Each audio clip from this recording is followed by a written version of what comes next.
Guys, this is me Lovejeet Arora. स्वागत है आप सभी बच्चों का आज के इस क्लास के अंदर। तो आज हम द मोस्ट इम्पॉर्टेंट कंसेप्ट जिसको समझने वाले हैं which is what group by, जिसमें बहुत सारी जो जनता है जिसको कंफ्यूजन रहता है, एक बार समझ में आ जाता है लेकिन जैसे ही क्वेश्चन सामने आता है ना तब होती है सिट्टी पिट्टी गुल, है ना। तो अब नहीं होगी क्योंकि मैं आपको समझाने वाली हूँ। जो बीती हुई क्लासेस थी जिसमें मैंने कभी ग्रुप बाय कराया था तो उसमें भी आपके कमेंट्स बहुत अच्छे थे, तो मैंने सोचा चलो एक बार और अच्छे तरीके से बता देते हैं। कल परसों में आपका एग्जाम है तो yes, all about group by. Start करते हैं चीज़ें कहती हैं कि ग्रुप बाय। मैं कहती हूँ यार, जब भी आप किसी चीज़ को शुरू करो ना, मेरा पर्सनल एक्सपीरियंस भी है, जब मैं किसी भी चीज़ को नया पढ़ती हूँ ना तो मैं ना उसके नाम से उसको रिलेट करती हूँ। ये मैंने बहुत सारे लेक्चर्स में बोल रखा है कि आप चीज़ों को नाम, जो उसका नाम गिवन है, जैसे प्रिंट फंक्शन है तो उसके नाम से उसको करो कि उसका यूज क्या है। लैन फंक्शन है तो उसके नाम से उसको रिलेट करो। तो इससे चीजें आपको हमेशा के लिए लगभग याद है जो रहती हैं, रट्टा मारने की जरूरत नहीं पड़ती है। ग्रुप बाय मतलब हम ग्रुप की बात है जो कर रहे हैं, मतलब कुछ आपके पास डेटा है, डेटा में भी हम ग्रुप के ऊपर इस ग्रुप बाय को अप्लाई करेंगे, क्योंकि इसका जो असली मीनिंग है, सेंस है, ये तभी निखर करके आएगा जब आप ग्रुप वाली जो आइटम्स होंगी ना उनके ऊपर इसको अप्लाई करोगे। किताबी भाषा से सिंप्लीफिकेशन शुरू करते हैं। The group by clause in SQL is used to group rows based on specific columns. आपकी टेबल है भरी पूरी, उस टेबल के ऊपर आपको ग्रुप बाय का इस्तेमाल करना। मैं आपको शॉर्ट ट्रिक पे बताने वाली हूँ कि पेपर के अंदर कौन से क्वेश्चंस को आप कैच करोगे ग्रुप बाय को निकालने के लिए, क्या ऐसे कीवर्ड्स होंगे, सारी चीजों की डिस्कशन होंगी। बट मैं चाहती हूँ कि वो कीवर्ड्स ना भी हो ना तो भी आप ग्रुप बाय को कैसे कर पाओ। लाइफ लॉन्ग, लंबे टाइम के लिए आप जो है इस चीज को सीख करके जाओ आज इस क्लास के अंदर।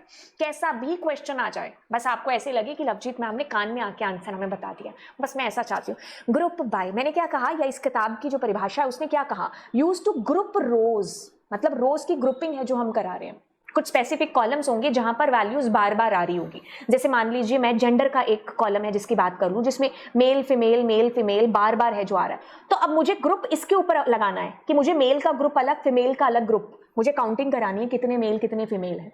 ठीक है, क्लास का मान लीजिए ग्रुप, ये 11th का, ये 12th का, ये ऐसे करके ग्रुपिंग सी आ रही है, तो मैं इसके ऊपर अप्लाई करके पता करना चाह रही हूँ कितने बच्चे 11th के कितने 12th के हैं। ठीक है, तो वही कॉलम है जो स्पेसिफाई, आप यूं ही किसी के ऊपर ग्रुप बाय को अप्लाई नहीं कर सकते। ग्रुप बाय का मतलब ही यही है, ग्रुप करना रोज का। तो जहां पर ग्रुप बनते होंगे वहीं पर आप अप्लाई करोगे ना। हर वैल्यू यूनिक है, उसका ग्रुप बना के क्या करोगे। क्लास में रोल नंबर का ग्रुप बन सकता है, क्लास में बॉयज गर्ल्स का ग्रुप बन सकता है, यस, क्लास में सब्जेक्ट वालों का ग्रुप बन सकता है। एक अकेले बंदे का ग्रुप बना के क्या करोगे, है ना। अब ये कहता है कि it is commonly paired with aggregate functions. वो जो एग्रीगेट फंक्शन है ना जो हमने बीती क्लासेस में पढ़े हैं, वो इनके साथ भी है जो अप्लाई होंगे, किसके साथ, ग्रुप बाय के साथ में, तब उसका जाकर के एक्चुअल मीनिंग सेंस है जो समझ में आएगा।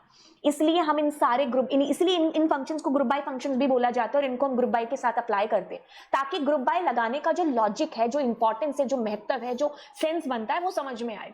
यूं ही हम कभी ग्रुप बाय का इस्तेमाल नहीं कर सकते। जहां पर वैल्यूज डुप्लीकेट हो रही होंगी, ग्रुप बन रहा होगा, वहीं पर तो होगा ना ग्रुप बाय अप्लाई। ठीक है, अब देखो क्या चीज है, कुछ ऐसे कीवर्ड्स जो आपको क्वेश्चन देखते ही समझ में आ जाएंगे। हालांकि ये चीज सीबीएसई को भी पता है। वो एग्जाम्पल, वो कहानी सुनी थी कि आजकल बंदरों को भी पता है ना, कि ऐसे टोपी फेंकने से जो है ना, कि मतलब वो जो कहानी थी ना पहले की, उसने बंदरों को ऐसे टोपी फेंकी तो बंदरों ने भी फेंक दी, है ना। तो ये कहानी अब बंदरों को भी पता है। तो वही चीज कि अब ये जो कीवर्ड्स मैं आपको बता रही हूँ ना, ये सीबीएसई को भी पता है कि ये कीवर्ड्स हो इस्तेमाल जब होते हैं तो बच्चा कैच कर लेता है ग्रुप बाय। तो हो सकता है आपके क्वेश्चन की वर्डिंग चेंज हो, लेकिन मैं आपको सिंपली बता रही हूँ कि बीते हुए जितने भी ईयर्स के पेपर है ना, उन सारे ईयर्स के पेपर्स के अंदर आपको एक कीवर्ड इस्तेमाल हुआ दिखेगा जब भी ग्रुप बाय का इस्तेमाल होता है।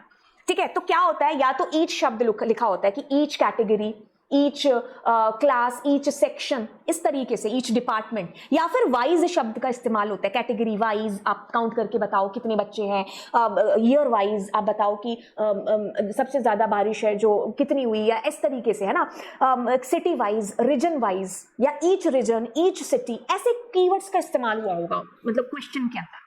तो कैच कर लेना है कि यहाँ पर है ना जो ग्रुप बाय का इस्तेमाल होगा। तो सबसे पहले आप क्या करोगे, क्वेरी देखोगे एग्रीगेट फंक्शन बोला गया है, हाँ। अब उस क्वेश्चन में कुछ मोल्ड हुई लैंग्वेज का इस्तेमाल किया होगा, जैसे कि सेक्शन वाइज, ईच ग्रुप, है ना, या ग्रुप बाय का ही वैसे जो है गिवन में भी हो सकता है, गिवन हो ग्रुप बाय कि इसका ग्रुप है जो आपको बनाना है और उसके according you need to tell कि कितने मैक्सिमम है या कितने मिनिमम है। तो मतलब ये कीवर्ड्स तो मैंने सर्च कर लिया। अगर ना भी हो कीवर्ड तो एग्रीगेट फंक्शन के बाद आप ये चीज देखोगे कि किसके बारे में, ग्रुप के बारे में इशारा किया है। तो वो कॉलम जहां पर डुप्लीकेसी हो रही होगी ना, वहीं पर ग्रुप बाय का इस्तेमाल है जो होगा। ठीक है। अब कहते हैं जैसे एग्जांपल के तौर पर मैंने लिखा है how many something are there in each group, मतलब कितना हर ग्रुप के अंदर कितनी, या ईच हाउस भी हो सकता था ग्रुप की बजाय। Find the total number of sales in each category, या फिर इस सेक्शन वाइज या ईच सेक्शन। ये सारे क्वेश्चन दर्शाते हैं कि यहां पर ग्रुप बाय का यूजेज होगा। ठीक है। अब इसका जो सिंपल सिंटेक्स है वो किस तरीके से है, आप क्या करते हो, सबसे पहले तो ग्रुप बाय के साथ उस कॉलम को लिखते हो जो कि क्वेश्चन में गिवन है। जैसे कि क्वेश्चन में गिवन है count the students section wise, तो मैं यहां पर सेक्शन को इस्तेमाल करूंगी कि मुझे सेक्शंस का ग्रुप है जो बनाना है। मैंने कहा जेंडर वाइज, तो मैं जेंडर कॉलम का जो एट्रीब्यूट का नाम है ना वो यहां पर लिखूंगी। इसको जैसे ही आपने लिखा सेलेक्ट के साथ भी आप उसी को लिखोगे, ना लिखने से क्वेश्चन गलत नहीं होगा, बस आपका आउटपुट है जो ढंग से डिस्प्ले हो जाएगा। इसको मैं प्रैक्टिकली बताऊंगी। फिर किसी ना किसी एग्रीगेट फंक्शन का इस्तेमाल जरूर करना है, क्योंकि तभी तो सेंस बनेगा ना इसको यूज करने का। बिना एग्रीगेट फंक्शंस के there is no sense to use group bye.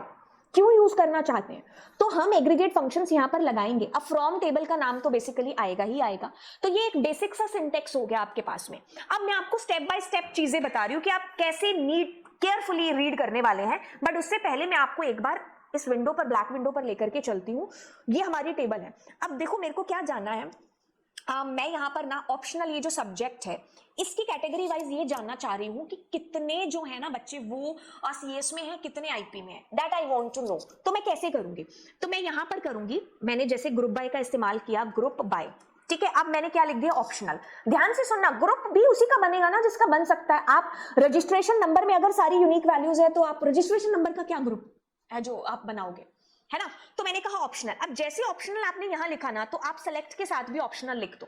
अब मैंने कहा कितने बच्चे हैं सीएस में, कितने हैं जो आईपी में हैं, क्या मैक्स यूज होगा ना, क्या मिनिमम यूज होगा ना, क्या सम यूज होगा ना, क्या हम एवरेज यूज करेंगे ना, we will be using here count star function का यूज करेंगे।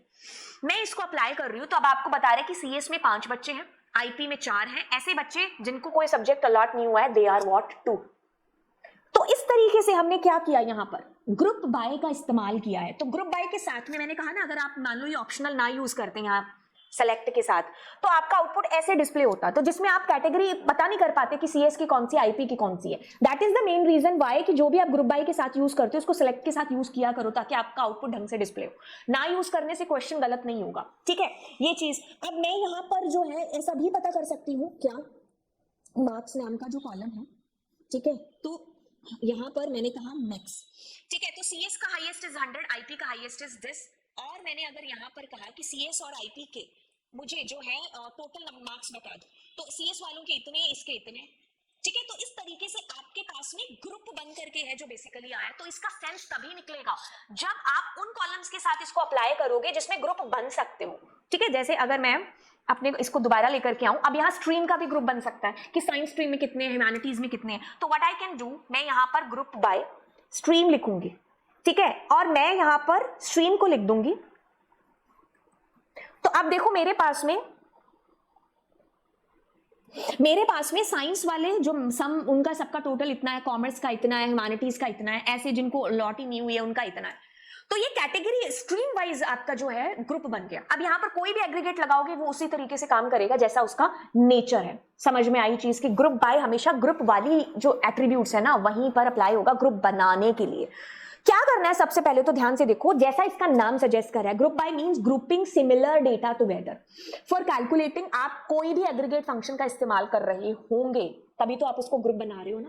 अब मैंने कहा सबसे पहला स्टेप क्या है, आपको क्वेरी को अच्छे से रीड करना है, क्वेश्चन आप अच्छे से रीड कर लो।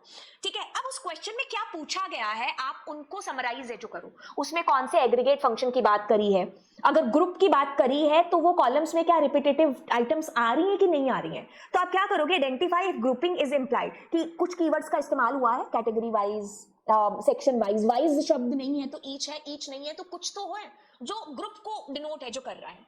अब ये कहता है कि इफ नॉट एक्सप्लिसिटली नहीं गिवन है तो आप डुप्लीकेट वैल्यूज को फाइंड कर लो, मतलब आपको कीवर्ड्स नहीं समझ में आ रहा है तो जिस भी एट्रीब्यूट का नाम ले रखा है ना, क्या उसमें डुप्लीकेसी है, मतलब आपके पास ऐसा ही क्वेश्चन आ गया और आपको ग्रुप के लिए बोला। अब आप देखो वो जिस एट्रीब्यूट के साथ आपको ग्रुप लगाना है क्या उसमें डुप्लीकेसी आ रही है, क्या वो मेल फीमेल की बात कर रहा है, क्लास वाइज की बात कर रहा है, ये चीज आपने थोड़ी थोड़ी दिमाग में क्लियर कर ली। अब आप उसमें आइडेंटिफाई करो कि किसी एग्रीगेट फंक्शन की बात करी है क्या, इनमें से किसी ना किसी एग्रीगेट फंक्शन को आपको पूछा है उसमें लगाने के लिए। अब आपने जैसे ही ये सारी चीजें कर ली, फाइंड द ग्रुपिंग कॉलम, कि ग्रुपिंग कहां पर अप्लाई करनी, determine the column where the grouping is needed, grouping is applied where duplicate values आ रही है। मैंने कहा ना ग्रुप भी तो ग्रुप वाली चीजों का बनेगा ना, है ना, रोल नंबर का ग्रुप या प्राइमरी की जहां पर अप्लाई हो रही है वहां पर ग्रुप बना के क्या करोगे, तो मेल का ग्रुप, फीमेल का ग्रुप, है ना, क्लास वाइज कोई भी ग्रुप आपको वहां पर गिवन है उस कॉलम के अंदर, तो हम ग्रुप बाय का इस्तेमाल कर रहे होंगे। जैसे आपके पास ये क्वेश्चन आ गया, ठीक है, कि display the records in descending order, ये तो ग्रुप बाय का क्वेश्चन नहीं है। बाय द वे इसकी क्वेरी कैसे बनेगी, डिस्प्ले मतलब हम सेलेक्ट कर रहे हैं, मेरा यहाँ पर इरादा आपको ग्रुप बाय समझाना है, बट ये क्वेश्चन आ गया तो बता देते। सेलेक्ट स्टार फ्रॉम टेबल का नाम मान लीजिए स्टूडेंट है, स्टूडेंट, और मैंने कहा ऑर्डर बाय नेम और DESC लगाना है डिसेंडिंग के लिए, ठीक है। अब हम चलते हैं अगले क्वेश्चन है, display category and category wise total marks of students. सुनिए क्या है इसके अंदर, कीवर्ड्स देखो, आपको क्या करना है, टोटल मार्क्स, एग्रीगेट फंक्शन कौन सा है, सबका यूज करना है, ठीक है, ओके। अब कैटेगरी वाइज ग्रुप बाय के साथ में क्या लगना है, ग्रुप बाय के साथ में आप लगाएंगे कैटेगरी, क्योंकि कैटेगरी का ग्रुप बन रहा है ना, ये देखो कैटेगरी का ग्रुप बन रहा है और बन भी सकता है, तो आप क्या करेंगे, ग्रुप बाय में यहां पर दोबारा से लिख देती हूं कैटेगरी, इसको मैंने कहा जिसके साथ भी लिखा, सेलेक्ट के साथ में आप एज इट इज वही लिखेंगे कैटेगरी, ठीक है। और क्या कहा था, एग्रीगेट कौन सा, कॉमा सम के अंदर क्या लिखेंगे, मार्क्स, ठीक है, फ्रॉम टेबल का नाम विच इज वॉट एवर, बस ये क्वेरी हो गई आपकी, ठीक है। अब अगली आप कर लो कि average marks, display the category and it's average marks, इसमें वाइज ईच शब्द यूज ही नहीं हुआ है, तो आप क्या करोगे, एवरेज मार्क्स कैसे निकालोगे, ग्रुप बाय कैटेगरी, कैटेगरी यहां पर एवरेज लगा देंगे, हर क्वेश्चन ग्रुप बाय का ऐसे ही सॉल्व है जो होगा।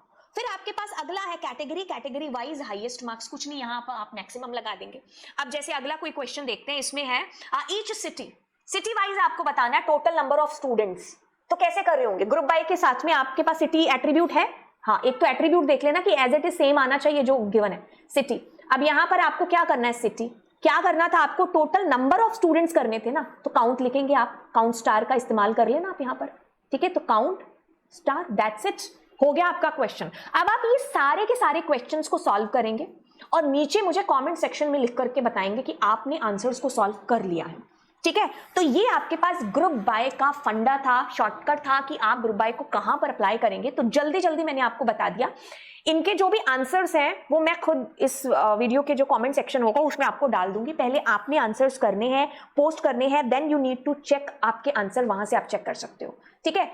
तो फिर चलिए मिलते हैं आपको अगली क्लास के अंदर, कैसा लगा आपको ग्रुप बाय का ये जल्दी जल्दी वाला class, bye, do subscribe my channel.